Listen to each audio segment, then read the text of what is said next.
Hujambo na karibu sana kwenye kipindi chetu cha asubuhi ya siku ya leo tariki 19. Hivyo leo tutakuwa ndani ya mashariki ya Jamhuri ya Kidemokrasia ya Kongo ambako vita malalamiko vinazidi kusikika pande zote. Ndani ya mashariki humo bado hali ya kuvutana inaendelea kati ya vikosi vyenye silaha na lawama nzito za vurugu. Baadhi ya jamii huko zinazidi kulalamika kutokana na kuweza kuteswa, kama vile jamii la Wanyamulenge wakilalamika kuwa rais wa Rwanda Paul Kagame anazidisha mateso yao na ni yeye chanzo chao kuteseka, si rais wa Jamhuri ya Kidemokrasia ya Kongo ambaye anatokeza mateso yao.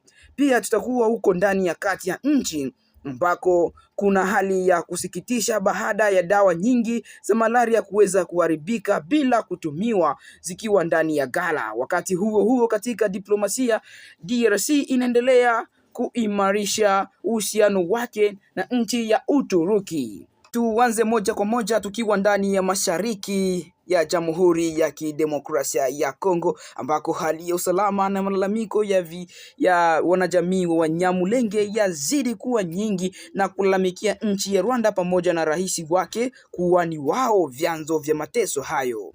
Mnamo tariki 18 Aprili mwaka huu, ikiwa ni jana, wakiwa ndani ya nchi ya Ubelgiji, Muhamiriza Jean Skoye, kiongozi wa jamii la Banyamulenge, alitoa kauli kali kuhusu hali ya usalama mashariki mwa Jamhuri ya Kidemokrasia ya Kongo, akisema kuwa si Felix Antoine Tshisekedi anayeua raia wa Banyamulenge, lakini ni nchi ya Rwanda na rais wake Paul Kagame.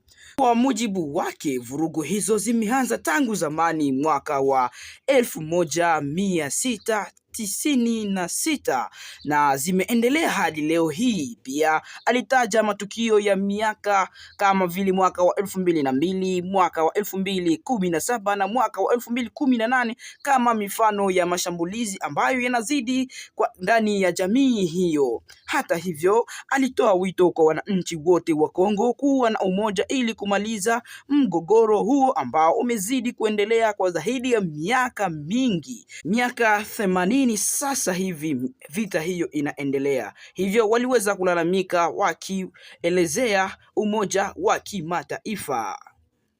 Tuelekee basi moja kwa moja ndani ya Kongo ya Kati, ni kusema tukiwa ndani ya Centre ya Kongo katika jimbo la Sankuru, karibu dozi 400,000 za dawa za malaria zimeharibika baada ya kuishi muda wake wa matumizi katika ghala la Lonja.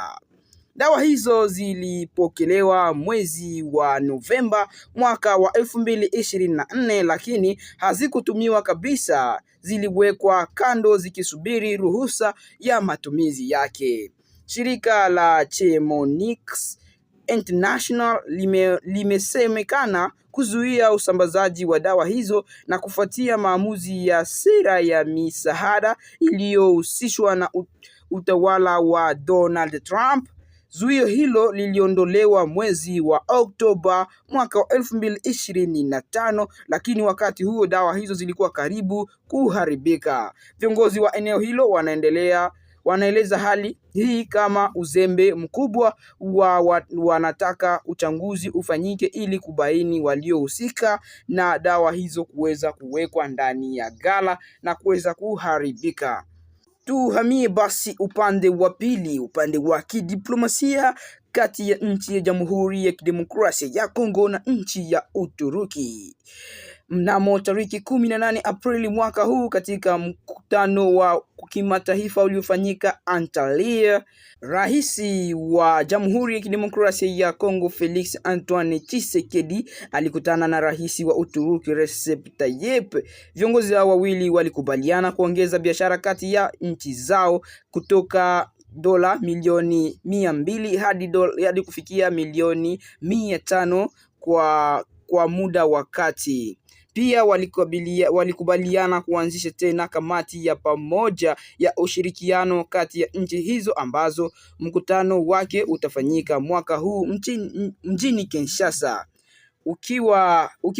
ikikumbukwa vizuri sana, mwaka wa 2022 nchi hizi mbili zilitia saini mikataba 7 ya ushirikiano kati ya sekta mbalimbali kama usafi, usalama, afya, miundombinu na usafirishaji. Hizo zilikuwa ni habari fupi ambazo tulikuandalia kwa siku ya leo. Hivyo endelea kuwa nasi ili kupata habari kwa muda ambao unafaa.